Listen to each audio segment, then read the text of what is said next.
교수는 뇌물죄의 공범관계라고 주장했습니다. 날씨입니다. 오늘 중부지방비는 오후 들어 그치겠고 영호남 지역은 차차 흐려지면서 비가 내리겠습니다.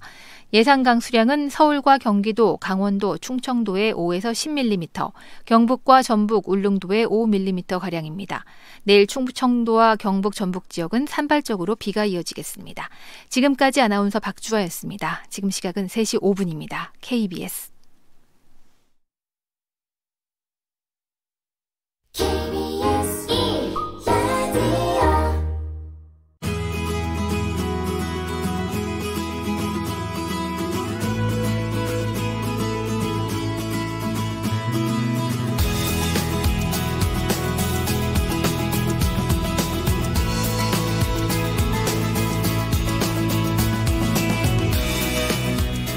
여러분 안녕하세요. 라디오 전국 일주 아나운서 이규원입니다. 비가 한바탕 내리더니 거리에 낙엽이 수북이 쌓였습니다. 늦가을의 정취일 수도 있겠습니다만 이 도심 주택가와 거리에 쌓인 낙엽들, 비가 올 때 도로변 하수구를 막아서 역류를 일으키는 주범이 되기도 합니다. 이 환경미화를 해주시는 분들에겐 쓸어도 끝이 없는 골칫거리일 텐데요. 그래서 해마다 이맘때면은 엄청난 양의 낙엽을 이걸 어떻게 처리할 것인가가 또 풀어야 할 과제이기도 하죠. 아직 지자체마다 이 낙엽 처리하는 방식은 다르지만요. 이 부천시의 경우는 낙엽을 전량 농가에서 퇴비로 활용할 수 있도록 한다는 방침이고요. 또 서울 송파구는 올해 은행잎 20여 톤을 남이섬으로 옮겨서 송파 은행나무길을 만들 계획이라고 합니다. 글쎄요, 이 낙엽의 또 다른 이름이 쓰레기가 되느냐 아니면은 귀한 퇴비나 관광 자원이 되느냐, 이 문제를 해결하기 위해서는 좀 더 우리가 지속적으로 노력하고 고민을 좀 더 해봐야 되지 않나 싶습니다. 자, 오늘 금요일인데요. 또 퀴즈를 준비했습니다. 가을이면 이렇게 낙엽 말고 나무에서 떨어지는 또 다른 무언가가 있습니다. 열매입니다. 동글동글하거나 약간 타원형이죠. 껍질이 딱딱하고 또 매끈매끈하고요. 청서나 다람쥐 아주 주된 먹이라고 보시면 됩니다. 우리도 이걸 가지고 묵을 써먹기도 합니다. 뭐 가끔 이렇게 껍질 다 까서 프라이팬에 구워 먹기도 하고요. 소금을 약간 쳐도 맛있더라고요. 이것은 무엇일까요? 바로 오늘의 문제인데요. 정답 아시는 분들 짧은 글 50원, 긴 글 100원의 유료 문자 우물정 9730, 무료 KBS 콩 게시판 이용하시면 되겠습니다. 이것과 관련된 사연이 있는 분들, 그리고 또 오늘 어디서 무엇을 하시면서 라디오 전국 일주 함께하고 계신지 여러분의 사연도 함께 보내주시기 바랍니다. 그리고 이 방송은 유튜브를 통해서 바로 보고 들으실 수 있습니다. KBS 1라디오 검색하시면 화면 뜨고요. 게시판도 있어요. 정답과 함께 사연 남겨주시기 바랍니다. 오늘도 여러분의 많은 참여 기다리면서 라디오 전국 일주 출발합니다.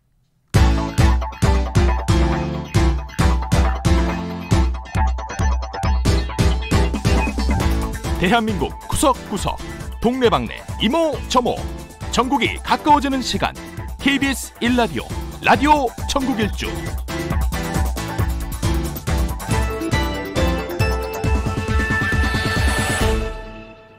네, 먼저 지역 뉴스 브리핑입니다. 이종훈 시사평론가 안녕하십니까? 네, 안녕하세요. 네, 질병관리본부가 오늘 전국에 인플루엔자 이 독감 유행주의보를 내렸습니다. 네, 그렇습니다. 2019-2020 절기의 인플루엔자 유행 기준이 외래 환자 1000명당 의사 환자 5.9명이라 그럽니다. 네. 그러니까 의사 환자라고 하는 건 이제 의심 환자를 얘기하는 거고요. 네. 그런데 질병관리본부에 따르면 올해 이제 45주, 그러니까 11월 3일부터 9일 사이입니다. 그 인플루엔자 의사 환자 분율이 외래 환자 1000명당 7명이 됐다는 거죠. 그래서 이제 유행 기준을 이제 초과함에 따라서 주의보를 이제 발령을 한 겁니다. 네. 유행 주의보가 이제 발령이 되면 이제 이런 분들은 좀 알아두시는 게 좋은데요. 그러니까 9세 이하 소아, 임신부, 65세 이상, 또 면역 저하자, 대사 장애자, 심장 질환자, 폐 질환자, 그리고 신장 기능 장애 환자 같은 이 고위험군의 경우에는 인플루엔자 검사 없이도 항바이러스성 처방의 건강보험 적용을 받을 수 있습니다. 네. 이거 참고하시는 게 좋을 것 같고요. 역시 이제 인플루엔자 예방 차원에서 임신부 그리고 이제 접종을 완료하지 않은 생후 6개월부터 12개월 사이에게 12세 사이의 어린이 그리고 어르신 등은 11월 중에 예방접종을 좀 완료해 줬으면 좋겠다라는 게 네. 질병관리본부 측의 요망사항입니다. 예. 그와 더불어서 이제 개인 위생 수칙, 손 씻기라든가 기침 예절 이런 것도 좀 준수해 주길 바란다라고 지금 당부를 했네요. 손만 잘 씻어도 사실 이런 감염 훨씬 더 줄일 수 있죠. 그렇습니다. 네. 자, 이 보건복지부가 겨울철 이 복지 사각지대를 집중적으로 찾아내기로 했다면서요?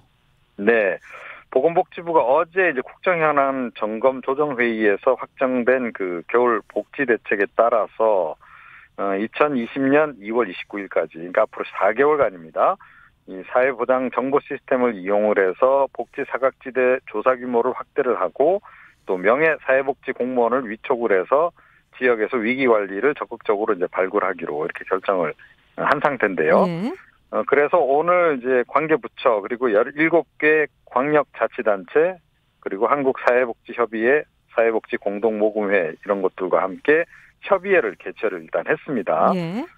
그래서 앞으로 이 사회보장 정보 시스템을 통해서 한 34만 명, 그리고 민관 인적 안전망을 통해서 한 40만 명 정도 네. 발굴을 좀 해서 도움을 이제 겨울 동안에 줄 수 있을 것으로 이렇게 지금 이제 예상을 하고 있다 그럽니다. 한 74만 명가량 도움을 받겠네요.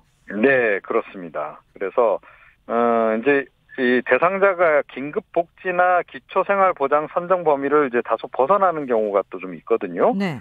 이제 그런 경우에도 위기에 빠질 가능성이 감지가 되면 위원회 심사를 통해서 지원을 받을 수 있도록 이제 한다 그러고요.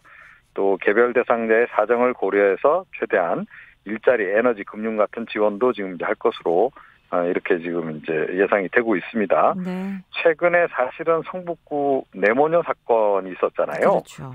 예, 이제 이런 분들도 좀 있기 때문에 금융 취약계층도 적극적으로 보호를 한답니다. 그래서 네. 서민금융통합지원센터하고 지방자치단체 간에 예. 금융복지지원 연계도 강화한다고 하니까요.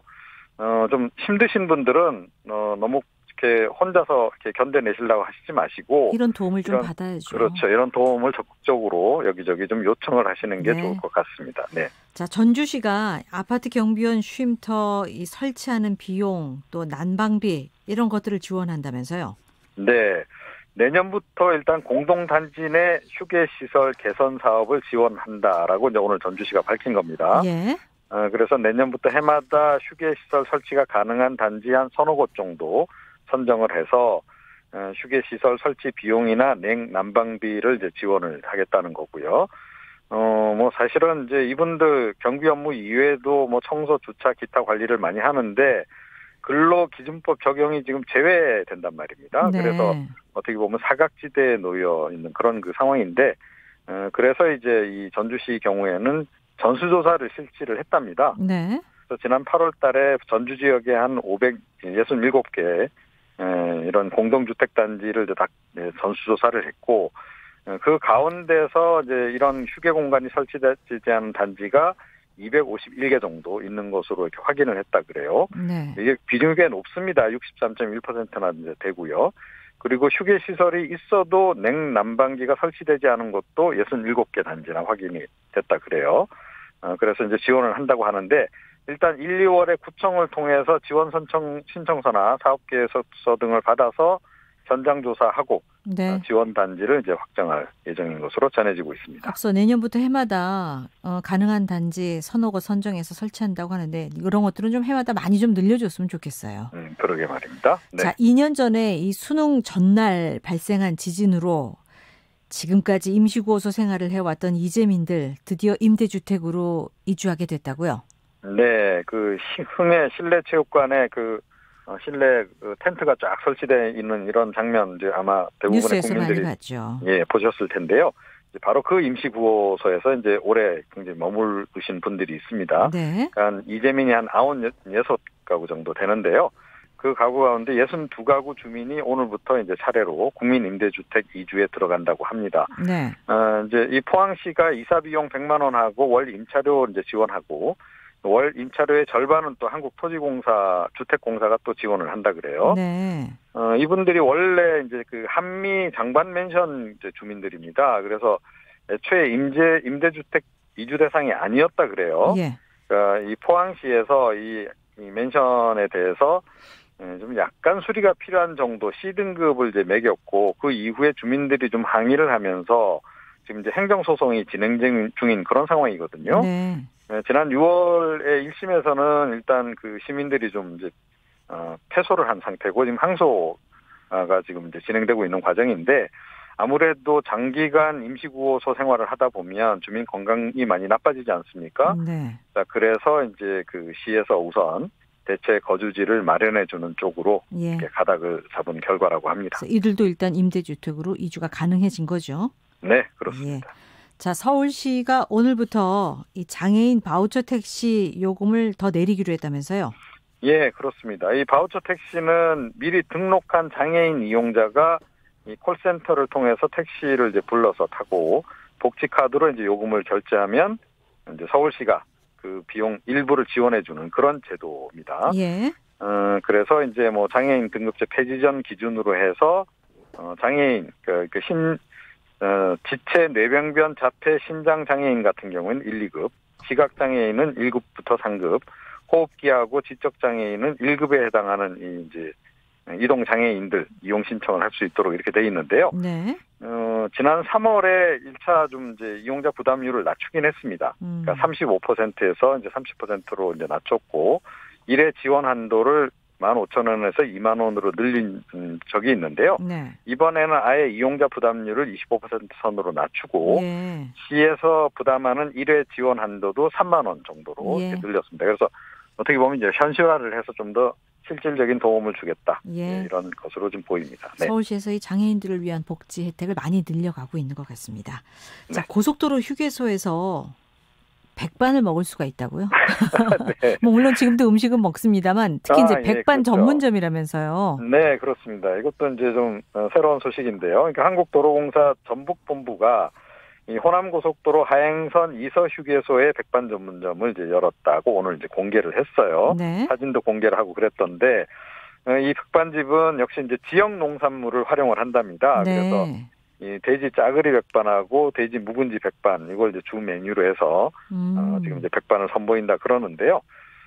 이게 아무래도 이제 그 지역에서 좀 인기 음식이거든요. 그렇겠죠. 그런 거를 이제 주 재료로 해서 또 지역 농산물을 활용을 해서 네. 여러 가지 이제 반찬들을 이제 곁들인 그런 가정식 백반이라고 하는데요. 예.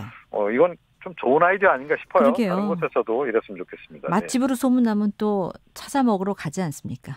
그렇습니다. 예. 네. 이서 휴게소요. 호남고속도로 하행선 이서 휴게소라고 하셨죠. 그렇습니다. 네. 소식 잘 들었습니다. 네. 이종훈 시사평론가였습니다.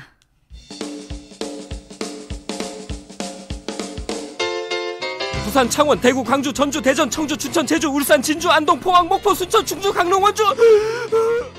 KBS 1라디오 라디오 전국 일주.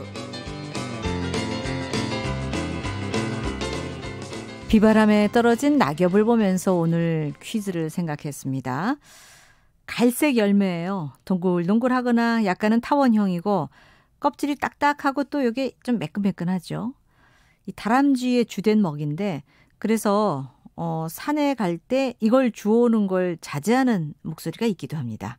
오늘의 문제 바로 이것은 무엇일까요?인데요. 정답들 많이 맞춰주고 계신데 중간하고 또 프로그램 끝날 때 선물 받으실 분들은 소개를 해드릴 테고요. 사연 중심으로 좀 안내를 해드릴게요. 7034님.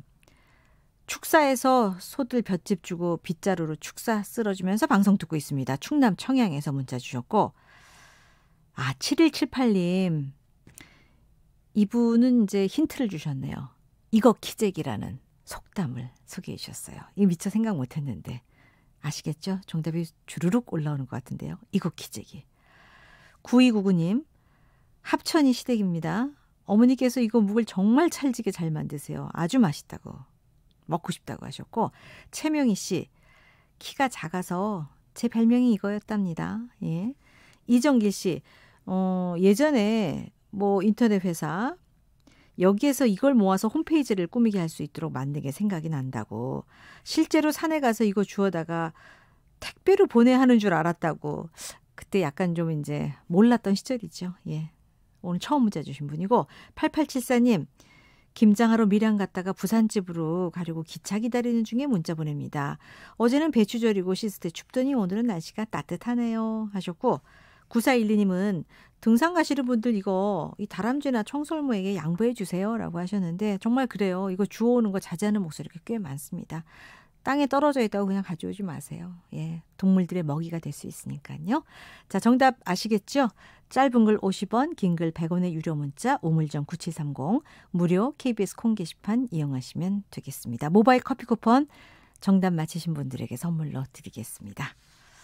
3시 20분 됐습니다. 지역 소식 들어볼 텐데요. 오늘은 제주부터 가볼까요? 박민지 리포터 안녕하십니까? 네, 안녕하세요. 제주입니다. 자, 해안가 이 쓰레기 줍는 모임이 있다고 하는데 직접 가셔서 여기 바다 정화 활동도 하고 오셨다고요? 네, 그렇습니다. 요즘 천혜의 섬 제주가 쓰레기로 몸살을 앓고 있습니다. 네. 제주도 인구가 10년 전과 비교하면요. 20% 이상 늘어났고요. 지난해만 해도 1,400만 명이 네. 넘는 관광객들이 제주를 찾았는데요. 이에 쓰레기도 계속해서 증가하고 있습니다. 예. 그리고 바닷가에 밀려와 쌓이는 이 해양 쓰레기도요. 연간 2만 톤이 넘고 있는데요. 그래서 나 하나가 모여 우리의 힘으로 제주 바다를 지키는 사람들이 있다고 해서 네. 찾아가 저도 함께하고 왔습니다. 어떤 모임인지 좀 자세히 소개해 주세요. 네, 처음에는 서핑을 즐기는 서퍼들이 한 명 한 명 모여서 만들어진 모임이요. 네. 이제는 봉사를 하는 단체가 되었는데요. 이 깨끗한 바다와 일회용 플라스틱을 사용하지 않는 제주를 꿈꾸는 사람들이 모였습니다. 먼저 자세한 얘기는 세이브 바다 제주 운영진 김정진 씨로부터 들어보시죠. 네.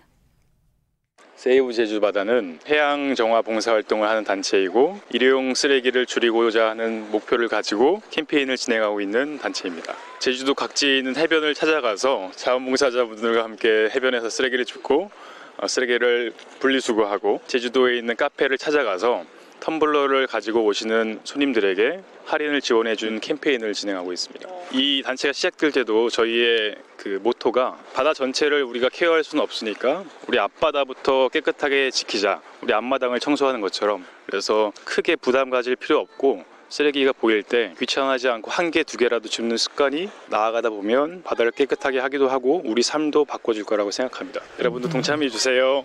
그러게요. 이 제주 바다를 아름답게 꾸미고 싶은 사람들의 모임인데 어떻게 박민지 리포터 어느 정도 열심히 하고 오셨을까요? 저 정말 열심히 하고 왔는데요. 예. 이 처음에는 마대자루 하나와 목장갑을 나눠줍니다. 이 겉보기에는 깨끗한 바다여서요. 설마 이게 다 채워지겠어 싶었지만요. 약 2시간의 정화 활동이 끝나갈 무렵에는요. 이 마대자루가 가득 채워져서 무거워지는 게 참 속상하더라고요. 그 정도로 쓰레기가 많다는 거잖아요. 네, 맞습니다. 보통 어떤 쓰레기인가요? 모래사장 쪽에는요. 담배꽁초 또 플라스틱 뚜껑들이 가장 많았고요. 예. 이 해안가 쪽의 바위 틈에는 일회용 플라스틱 컵, 또 물티슈, 캔 뭐 이런 게 많이 있더라고요.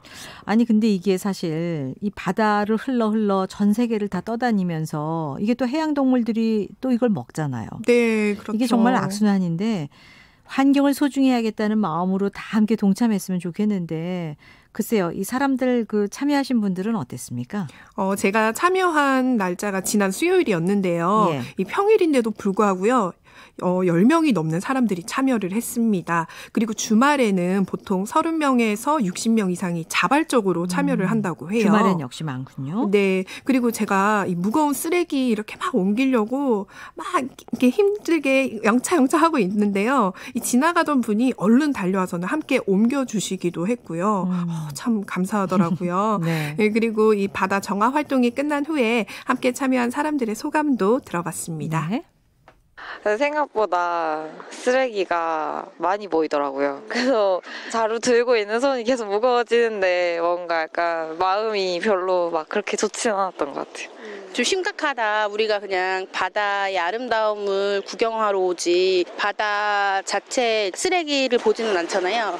근데 이제 바위 틈이나 곳곳에 쓰레기가 너무 많아서 좀 마음이 아팠어요. 네, 매번 올 때마다 느끼는 거지만 생활 쓰레기가 너무 많이 나오는 것 같아서 저희 아이들부터 좀 주의시키려고 하는데도 생활 속에서 좀 어렵긴 한데 노력해보려고 합니다. 한 20분 줍는데도 마대 하나 가득 나왔어요. 좀 더 주의해야 되겠구나 그런 생각 많이 해봅니다. 한두 사람 일이 아닌 것 같고 함께 해야 바다도 깨끗해지고 우리 생명도 살리는 일을 할 수 있을 것 같습니다. 많이 참여해 주세요. 정말 이 경험은 모두가 한 번쯤은 해봐야 될 것 같아요. 해안가 쓰레기를 직접 주워봐야 우리가 함부로 쓰레기 버리면 안 된다라는 경각심을 좀 일깨우게 될 것 같은데 그러면 수요일 날 다녀오셨다고 했잖아요. 네. 다음 일정은 어떻게 됩니까? 다음 일정은요. 다음 주 일요일인 24일 제주시 함덕해수욕장에서요. 오전 10시부터 시작이 되고요. 예. 이달 말 30일에도 오전 11시 제주시 한경면 수월궁에서 진행이 됩니다. 이 소요 시간은 약 2시간 정도고요. 사전 신청은 없습니다. 그리고 인터넷상에 세이브 제주바다 검색하시면 이 자세한 일정표와 봉사활동 위치를 확인할 수 있으니까요. 참고해 주시면 좋겠습니다. 운동도 하고 산책도 하고 그리고 환경도 지킬 수 있고. 네, 맞습니다. 일거양득, 일거삼득이 아닐까 싶은데 준비물은 따로 없습니까? 네, 따로 없고요. 그런데 딱 하나 주의해 주셔야 할 게 있는데요. 뭡니까? 물은 절대 사지 말고요. 네. 집에서 개인 물병에 물을 담아와 달라고 하시더라고요. 예. 네, 그리고 안전을 위해서 미끄럽지 않은 운동화 착용 꼭 해주셔야겠습니다. 환경을 생각해서 네. 그 페트병 하나라도 더 쓰지 말자 이런 취지인 것 같습니다. 이 제주 여행 계획하고 있는 분들 잠시라도 동참하시면 좋을 것 같고 더 의미 있는 여행이 되지 않을까 싶어요. 네, 맞습니다. 이 아름다운 제주 바다에서요. 이 시선을 조금만 돌려서 관심을 갖고 들여다보면요. 이 쓰레기 문제가 심각하다는 걸 알 수 있습니다. 앞으로 많은 분들이 함께 동참해 주시는 것도 좋지만요. 쓰레기를 버리지 않는 게 가장 좋겠죠. 물론이죠. 네, 지금까지 제주에서 전해드렸습니다. 네, 박민지 리포터 소식 잘 들었습니다. 이번에 진주로 가보겠습니다. 임소정 리포터 안녕하십니까? 네, 안녕하세요. 진주입니다. 서울은 아직도 비가 좀 오락가락하고 있어요. 진주 날씨는 어떻습니까? 진주는 맑은 가운데 네. 현재 기온 16도를 가리키고 있거든요. 네. 어제보다 한 4, 5도 정도 높은 기온을 보이고 있어서 아침 저녁으로는 꽤 쌀쌀하지만 오늘 낮은 따뜻하네요. 그렇군요. 네. 자, 오늘은 하동군에 있는 양보초등학교 학생들을 만나고 오셨다면서요? 네. 역사가 없는 민족은 미래가 없다고 하죠. 그렇죠. 각 나라마다 역사가 있고 또 사람에게도 역사가 있습니다. 그렇다면 우리가 살고 있는 동네는 어떨까요? 당연히 동네에도 역사가 있죠. 맞습니다. 찾아보면 동 이름 가운데 역사적인 의미를 담고 있는 이름도 많고요. 그래서 지역마다 비슷한 이름들이 많아요. 맞아요. 예. 그리고 이 작은 비석 하나에도 사연을 담고 있는데요. 이 하동군 양보면에 위치한 양보초등학교 학생들이 마을을 직접 발로 찾아보고 마을의 이야기를 담은 이야기 지도 양보야 사랑해를 만들었다고 합니다. 네. 이 양보초등학교는요. 전교생 22명이 생활하는 아이고, 학교예요. 예, 아주 작은 학교네요. 네, 맞습니다. 작은 농촌학교지만요. 10여 년 전부터 오케스트라를 중심으로 해서 음악 교육을 해왔고요. 어허. 지금은 예술꽃 씨앗학교 지원 사업을 운영하면서 이번에 마을 이야기 지도까지 만들게 됐다고 하는데요. 네. 하동 양보초등학교 교사 강은희 씨를 통해 자세한 이야기 들어봤습니다. 네. 이 예술꽃 씨앗학교는 문화예술교육 사업입니다. 저희 양보초등학교는 2017년에 경남에서 유일하게 대상학교로 선정되었고 올해 3년째가 됩니다. 저희 학교에서는 이 양보 샤인 하모니라는 현악 오케스트라가 있고요. 이 오케스트라를 중심으로 다양한 문화예술교육을 실시하고 있습니다. 그래서 아이들이 악기를 들고 마을에 경로당으로 마을회관으로 가서 어르신들에게 음악을 연주해 드렸고요. 어르신들은 우리 학생들에게 소소하지만 귀한 마을 이야기를 들려주셨습니다. 그 과정에서 이 이야기 지도를 만들게 되었습니다. 그러니까 먼저 학생들이 어르신들 찾아가서 연주를 하고 그리고 공연 끝난 다음에 그 어르신들이 마을 얘기를 이렇게 손주 붙잡고 얘기해 주신 거예요. 맞아요. 예, 그걸 토대로 해서 이 학생들이 이야기 지도라는 걸 만들었군요. 맞습니다. 이 할머니, 할아버지들이 해주신 이야기들을 가지고요. 아이들이 마을 이곳저곳을 직접 가본 거죠. 네. 이 7월 한여름에 걸었을 때는 땀을 뻘뻘 흘리면서도 마을 하천인 주교천 옆이 시원하구나 이런 걸 몸소 느꼈다고 하고요. 네.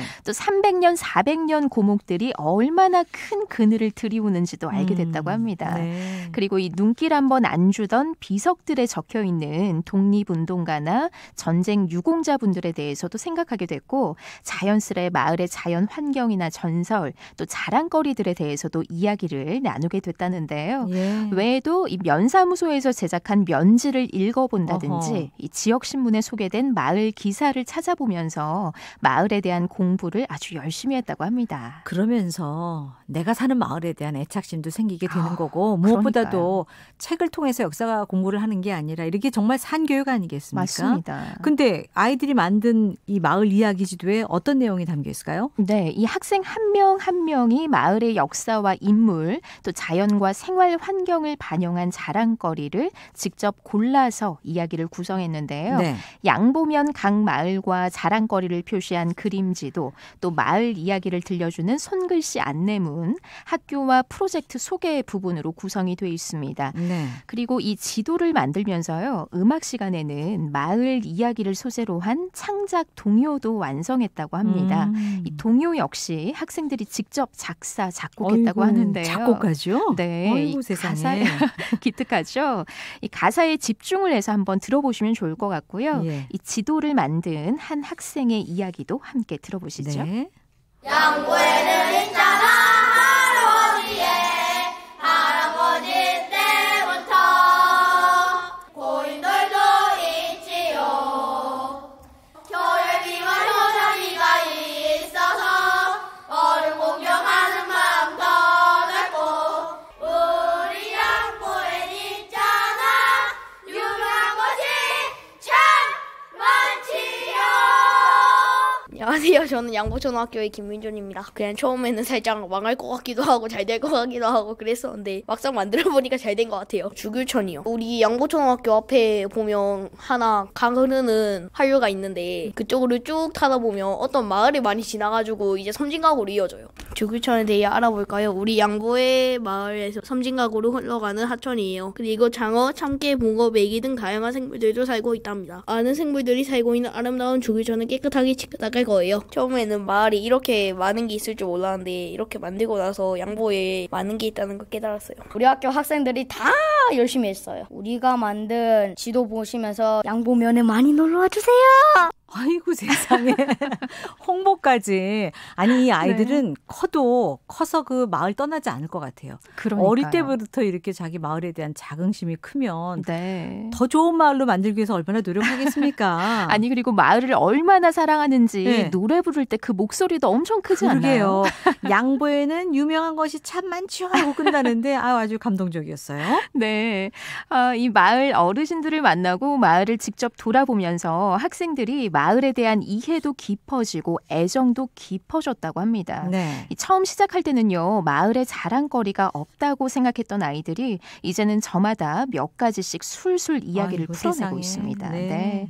그리고 다음 주부터 학생들이 이순신 장군 백이종군로 양보면 코스를 직접 걸어보는 시간을 가진다고 해요. 네. 자신들이 만든 지도를 직접 들고 마을을 종주하면서 마을이 숨겨놓은 보물을 더 많이 찾아내지 않을까 기대가 되는데요. 네. 예. 우리 학생들처럼 청취자 여러분들도 살고 있는 동네에 대한 관심과 사랑 키워보시면 어떨까요? 지금까지 진주에서 전해드렸습니다. 임서정 리포터 소식 잘 들었습니다. 양보초등학교 아이들이 만든 마을지도 소식이었습니다. 자, 문자는 계속 들어오고 있습니다. 오늘 퀴즈 풀고 있어요. 이 갈색 열매고 동글동글하거나 약간 타원형이고 이 청서나 다람쥐의 주된 먹입니다. 자, 이것은 무엇일까요? 이 정답과 함께 사연들 많이 주셨는데 7203님, 얼마 전에 언니가 준 가루로 묵 써먹고 저녁에 무침할 재료 사러 마트에 나왔다고 묵을 써놓고 2004님, 육지에서 먹었던 묵과 다람쥐가 이것을 먹는 모습을 생각하니 미소 짓게 됩니다. 이곳 제주에서는 이걸로 요리를 하거나 묵을 파는 가게는 잘 없는 것 같습니다. 따스한 햇살이 비추는 제주 조용한 오후 보내고 계시다고요. 4747님, 기근이 들면 이것이 풍년이 든다고 해서 참나무라 불리우는데 배고픈 조상들에게는 복스러운 열매였을 것 같습니다. 라고 하셨고 5646님, 양평에서 떨어진 낙엽 쓸면서 이 방송 듣고 계시다고요. 겨울을 재촉하는 빗소리와 함께 정답 보내신다고. 양평엔 아직도 비가 오는군요. 1236님, 저칼로리 다이어트 식품으로 아주 좋다고. 2964님, 윗 꼭지 부분에 성냥개비 꽂아서 팽이 만들어서 놀던 기억이 난다고 하셨는데 그러니까 저도 어릴 때 그렇게 놀아본 것 같네요. 2611님 7살, 6살 아들들이 가장 좋아하는 묵 말랑말랑 젤리보다 더 좋아합니다. 어릴 때부터 아이들을 아주 건강하게 키우셨군요. 9182님 결혼하기 위해서 시댁에 인사 갔는데 어머님께서 묵밥을 해주셨어요. 태어나서 처음 먹어본 음식 어찌나 맛있던지 지금은 아주 좋아하는 음식이 됐다고 하시면서 처음 문자 주셨습니다. 자, 많은 분들 정답과 함께 사연 보내셨는데요. 이정길 씨, 9299님, 2004님께 먼저 커피 쿠폰 선물로 드리겠습니다. 3시 35분 돼가고 있습니다. 날씨와 교통 상황 간추린 뉴스 이어드리겠습니다. 기상청 송소진 씨 전해주세요. 비구름이 점차 동쪽으로 이동을 하면서 서울과 경기 서부 지역의 비는 대부분 그쳤습니다. 하지만 경기 동부와 강원도, 충북 지역 곳곳에 아직 비가 오고 있고 대기가 불안정한 곳은 천둥 번개가 치는 곳도 있습니다. 비는 늦은 오후에서 밤 사이에 대부분 그칠 전망인데요. 비구름이 남쪽으로 조금 내려가면서 전북과 경북 지역에도 한때 비가 오는 곳이 있겠고요. 충청과 전북, 경북 지역은 내일 새벽까지 비가 이어질 전망입니다. 앞으로 중부지방에는 5에서 10mm, 경북과 전북 지역에는 5mm 안팎의 비가 내리겠고 그 밖에 남부지방은 오늘 대체로 맑겠습니다. 한낮 기온은 서울 14도, 대전, 대구 16도, 광주 17도 등으로 어제보다 4도에서 10도가량 높겠습니다. 내일은 예년 이맘때의 늦가을 기온을 보이는 가운데 아침부터 하늘이 개겠습니다. 다만 오늘 오후부터 미세먼지 농도가 차츰 높아지면서 내일 경기 남부와 충청도, 대구와 경북 지역을 중심으로 먼지 농도가 나쁨을 보일 것으로 예상돼 주의를 하셔야겠습니다. 현재 서울의 기온은 7.6도입니다. 날씨 정보였습니다. 이어서 이 시각 교통 상황을 KBS 교통정보센터 오수미 씨가 전해드립니다. 네, 이 시각 교통정보입니다. 약 2시간 전에 서울 강남 서초대로 진흥아파트 상가에 불이 나는 사고가 있었고요. 화재 진압이 계속되면서 주변 도로에 연기가 자욱합니다.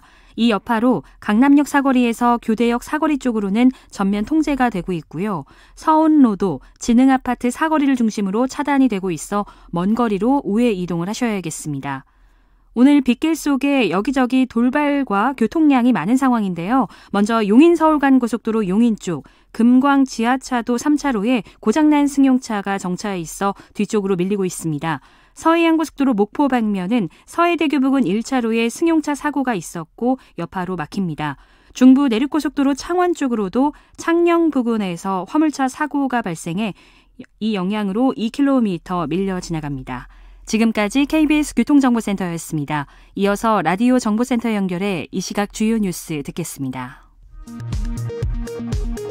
고민정 청와대 대변인은 오는 23일 0시 종료되는 한일 군사정보보호협정과 관련해 일본의 태도 변화가 없다면 종료 결정을 철회하는 일은 없다는 입장을 재확인했습니다. 북한은 금강산 남측 시설 철거와 관련해 지난 11일 남측에 최후 통첩을 보냈지만 남측 당국이 침묵하고 있다며 답이 없을 경우 시설 철거를 단행할 것이라고 밝혔습니다. 정부는 북한이 금강산 남측 시설을 철거하겠다는 최후 통첩을 보냈지만 남측 당국이 침묵하고 있다고 밝힌 것에 대해 금강산 관광 문제는 남북이 서로 합의해서 처리해야 한다는 게 일관된 입장이라고 밝혔습니다. 한국의 방위비 분담금으로 50억 달러를 제시한 것은 도널드 트럼프 미국 대통령이며 국무국방부 당국자들의 설득으로 이를 47억 달러로 낮춘 것이라고 미 CNN 방송이 현지 시각 14일 보도했습니다. 민주당 지도부가 미국의 방위비 분담금 증액 요구와 관련해 터무니없다며 합리적인 협상이 돼야 한다고 촉구했습니다. 정경두 국방부 장관과 마크 에스퍼 미국 국방부 장관은 오늘 한미 간의 긴밀한 협력을 통해 연합 방위태세를 굳건히 유지하며 북한의 핵미사일 위협에 대비하기 위한 한미일 안보 협력을 지속해 나가기로 했다고 밝혔습니다. 지금까지 헤드라인 뉴스 조진주였습니다.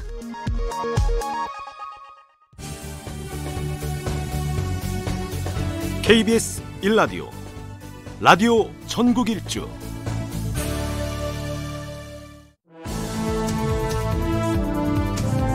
시청자 여러분 안녕하십니까? 뉴스7 전북 봉유정입니다. KBS는 지역의 시청자들에게 다양하고 깊이 있는 지역 뉴스를 전달하기 위해서 매주 목요일마다 전국 8개 총국에서 7시 뉴스를 40분씩 전해드립니다.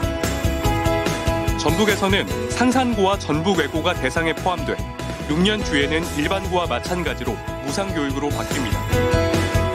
한옥마을이 이미 정주공간에서 상업공간으로 바뀌었습니다. 거기에 사시는 주민들의 정체성을 어느 날 보니까는 7시 뉴스가 잠깐이거든. 5분 내지 10분. 근데 지금은 길게 하더라고요.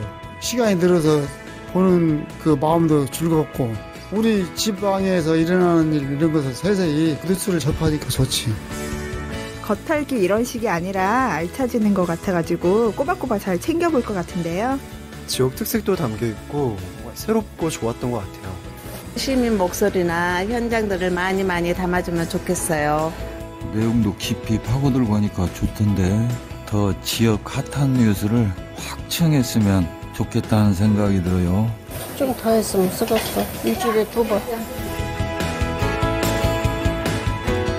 지역민들의 반응이 참 좋습니다. 지금 들으신 건 최근에 의미 있는 변화를 선보인 뉴스7 전북 방송을 접한 전주 시민들의 반응이었어요.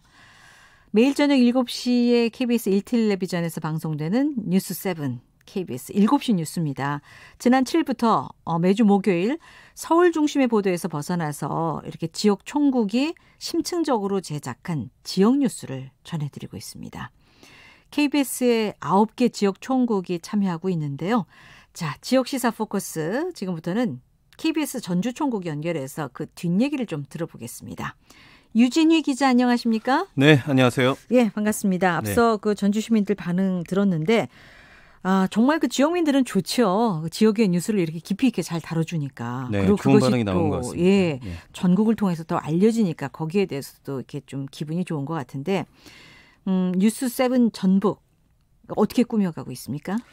네, 지역의 뉴스를 확대한다는 의미가 굉장히 큰데요. 네. 지난주 첫 방송을 준비하면서 개인적으로 고민과 걱정도 컸던 것 같습니다. 걱정이 좀 됐겠죠. 네, 예. 그렇습니다. 뉴스7 전북을 설명드리면 전통 뉴스를 더욱 심층적이고 친근하게 전달하자는 고민에서 시작됐습니다. 지금 좀 긴장하셨어요? 네네. 편안하게 홍보해 주시면 됩니다. 네네. 네. 그 초반부에는 그 당일에 나온 소식들을 전달하는 형식이고요. 네. 중반부에는 심층 K와 현장 K 또 기자 출연을 통해서 탐사 기능을 좀 강화했습니다. 네. 여기에 예, 말씀하세요. 네, 여기에 시청자와 거리를 좁히고 알기 쉬운 뉴스를 만들기 위해서 핵심어를 주제로 한 키워드로 풀다 코너가 네. 마련됐습니다. 여기에는 앵커와 전문가가 참여해 설명하는 방식으로 이루어지고 있습니다. 그러니까 이런 거 보는 시청자들은 뉴스를 좀 더 쉽게 이해할 수 있잖아요. 보통 우리가 리포트 하면은 뭐 1분 15초에서 길어야 1분 40초짜리인데 그 시간 안에 깊이 있는 내용을 다루기가 쉽지 않으니까 그렇습니다. 이렇게 코너를 마련해가지고 좀 더 지역의 현안을 깊이 들여다볼 수 있는 이런 시간들인데 이 최근에 다룬 뉴스가 전주에 있는 한 고등학교 답안지 조작 사건이었어요. 그 취재, 그 뒷얘기가 참 궁금합니다. 네, 최근 전북 지역에서 큰 파문을 일으키고 있는 전주의 한 고등학교 답안지 조작 사건인데요. 네. 이건 KBS 전주 총국이 단독 보도를 통해 알려진 사실이기도 합니다. 네. 답안지가 조작된 학생의 아버지가 바로 이 학교의 교무부장이었습니다. 네. 지난해에도 비슷한 의혹이 일었지만 제대로 된 조사가 이루어지지 않았는데요. 이 학교를 졸업한 해당 학생의 형도 의심을 받고 있는 상황입니다. 그래요. 형은 네. 이미 졸업을 했고. 그렇습니다. 근데 어떻게 해서 이 사건을 취재하게 되셨는지 그 계기도 궁금합니다. 네, 문제가 불거진 이 고등학교에서는 지난달이죠. 10월 10일에서 나흘간 2학기 중간고사가 치러졌습니다. 10여일이 지난 시점에 취재진에게 의미심장한 제보가 들어왔는데요. 시험 과정에서 답안지가 조작됐다는 내용이었습니다. 네. 당시 뉴스 개편에 따라서 다른 취재 일정을 하고 있었는데요. 우리 사회의 가장 민감한 사안이기도 한 이런 교육 문제가 그렇죠. 또 의혹이 나오면서 취재 일정을 변경할 수밖에 없었습니다. 다른 취재 다 이렇게 좀 제쳐놓고 이거부터 그냥 매달리셨군요. 네, 그렇습니다. 그래서 이런 의혹들이 교육청 감사 등을 통해서 드러났고요. 사실로 드러났어요. 네, 그리고 추가적인 의혹도 잇따라 제기되고 있는 상황입니다. 이 전주의 이 소식 접하면서 그 서울 숙명여고 사태를 떠올릴 수밖에 없네요. 그렇습니다. 지난해 7월 서울교육청이 감사에 나서면서 정황이 늘었던 숙명여고 사건 뭐 다들 잘 아실 거라고 생각합니다. 당시 이 학교 교사가 쌍둥이 자녀들에게 답을 알려준 사실이 드러났던 사건인데요. 네. 지난 2017년부터 이듬해인 지난해까지 5차례에 걸쳐 정기고사 답안을 알려준 사안입니다. 쌍둥이 중 언니는 뭐 1학년 석차가 100등 밖이었는데요. 한 해 지나서 인문계 1등으로 올랐고요. 또 동생 또한 1학년 전체 50등 밖이었다가 2학년 1학기에 자연계 1등이 됐습니다. 현재 이 교사는 재판에 넘겨졌고요. 1심에서 징역 3년 6개월을 받았습니다. 네. 공교롭게도 이 교사가 당시 교무부장을 맡고 있었는데요. 전주에서 이번에 일어난 답안지 조작 사건 역시 학생의 아버지가 이 학교 교사였고 올해 2월까지 교무부장을 맡아왔습니다. 그렇군요. 참 비슷한 그런 사건인데 그러면서도 조금 차이점은 있어요. 네. 이 전주 이 고등학교 답안지 조작 사건의 핵심은 뭐라고 봐야 될까요? 네, 이 고등학교 고사에서 답안지가 수정됐다는 사안은 굉장히 민감한 부분인데요. 예. 특히 이 학교 교사의 자녀 답안지가 수정됐고 또 특히 조작됐다는 점이 가장 큰 부분이라고 볼 수 있습니다. 일단 학교 교무실무사인 직원이 단독으로 답안지를 수정했다. 뭐 이런 입장을 밝히고 있지만 네. 이미 지난해에도 학부모 사이에서 이런 의혹들이 일었거든요. 학교 차원의 조직적인 개입이 있을 수도 있다는 가능성을 배제할 수 없는 상황입니다. 학교 차원의 조직적인 개입이요? 네.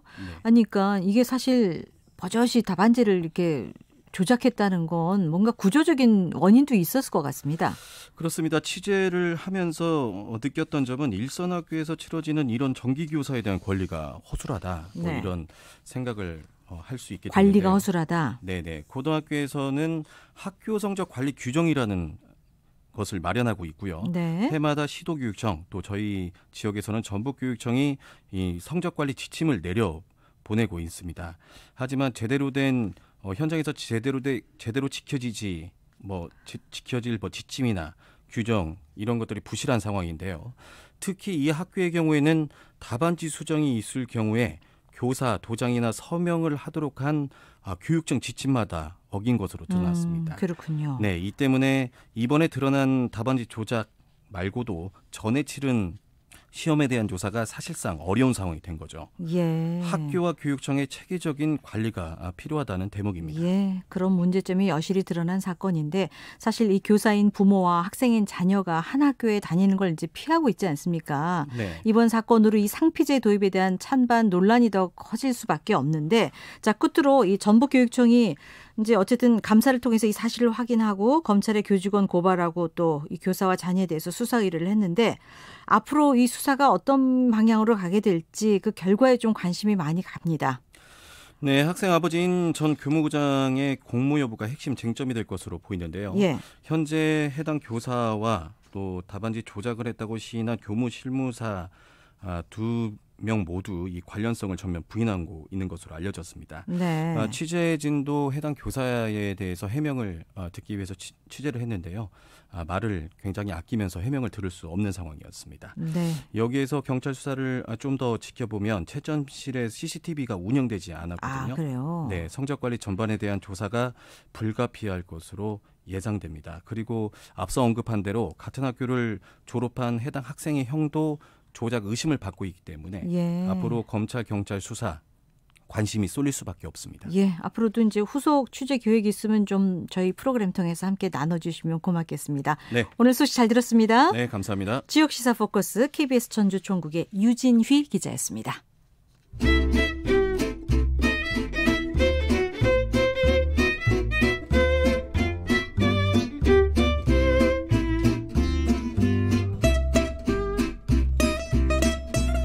네, 매주 금요일에는 서울의 생생한 현장 소식 전해드리고 있습니다. 화재 현장 서울의 이동고시 곽재현 리포터 나와 있습니다. 어서 오세요. 네, 안녕하세요. 밖에 비 멈췄죠? 지금 좀 그쳤어요. 예, 그또 땅은 많이 젖어 있더라고요. 네, 1시간 전까지만 해도 왔는데 예, 낙엽도 다 떨어진 것 같고 근데, 비바람에 네, 떨어진 그 노란색 낙엽이 도로에 쌓여 있는데 너무 예쁜 거예요. 예, 사진 좀 많이 찍어주세요. 네. 오늘은 어디로 가볼까요? 저는요 오늘 꼭 가봐야 하지만 아직 많은 분들이 잘 모르고 있는 노들섬에 좀 다녀왔어요. 노들섬. 네. 예, 차 지나다니면서 보긴 했지만 그쵸. 발을 디뎌보진 못했어요. 네, 맞아요. 그리고 실제로 노들섬이 어디 있을까 하는 분들도 꽤 많으시대요. 그래서 뭐 여의도에 있는 거 아닌가요? 라고 묻는 시민들도 참 많다고 하는데요.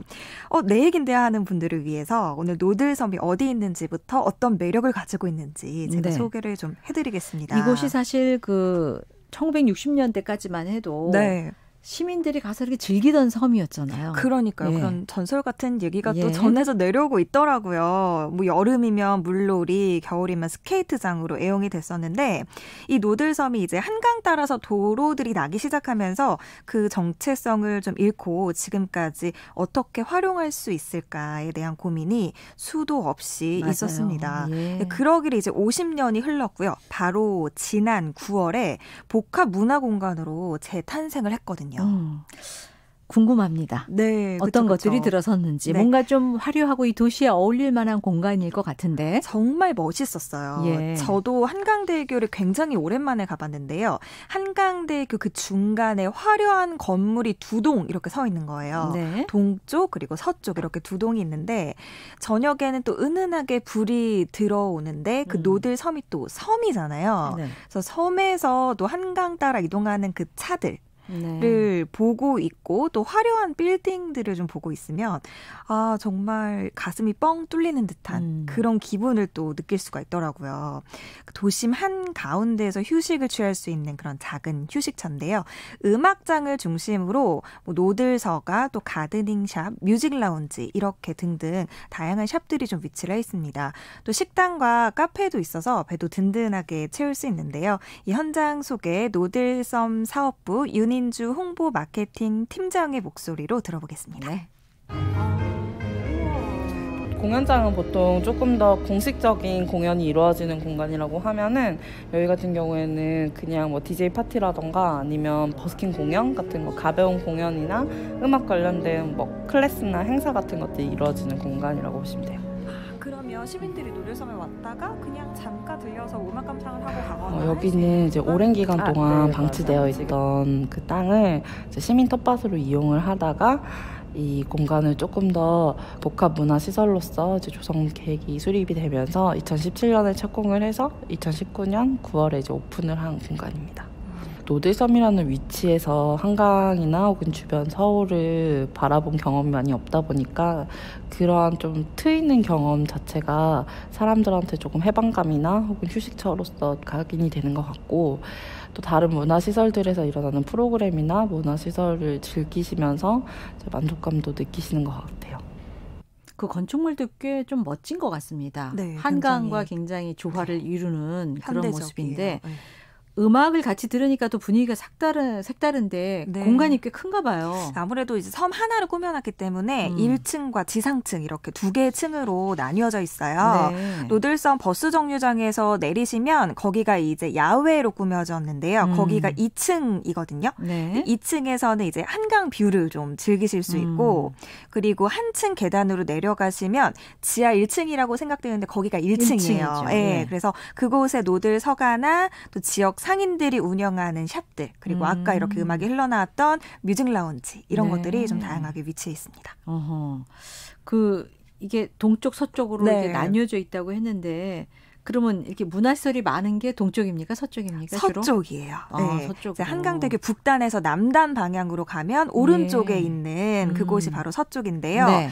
얼마 전까지 노들섬이 서쪽은 텃밭으로 활용이 됐었고 네. 건너편 동쪽은 숲으로 이제 유지가 됐었거든요. 그래서 최대한 그 환경을 좀 보존을 하다 보니까 서쪽에 문화 복합 시설이 설립이 됐고요. 네. 동쪽은 대부분의 공간이 아직도 이제 숲으로 좀 유지가 돼 있어요. 네. 근데 정말 이 가을이랑 초겨울을 느끼기에 정말 정말 너무 좋은 공간이어서 예. 정말 이 아름다운 풍경을 사진으로 담는 분들이 그렇게 많더라고요. 직접 가봐야죠. 그러니까 이거는. 정말 진짜 여기는 예. 올해가 가기 전에 꼭 한번 가보시라고 추천을 이 방송 싶거든요. 들으시면서 그런 게 있었어 하시는 분들 많을 거거든요. 네, 예. 정말 그 한강 다리 건너면서 이게 언제 생겼지 뭐지? 그러니까요. 하셨던 분들 예. 꼭 한번. 사람들 많이 있습니까? 네, 굉장히 많이 있었고요. 특히 야외에서 이제 사진 찍는 분들이 이렇게 많았는데 그 시민들 지금 바로 만나보시죠. 네.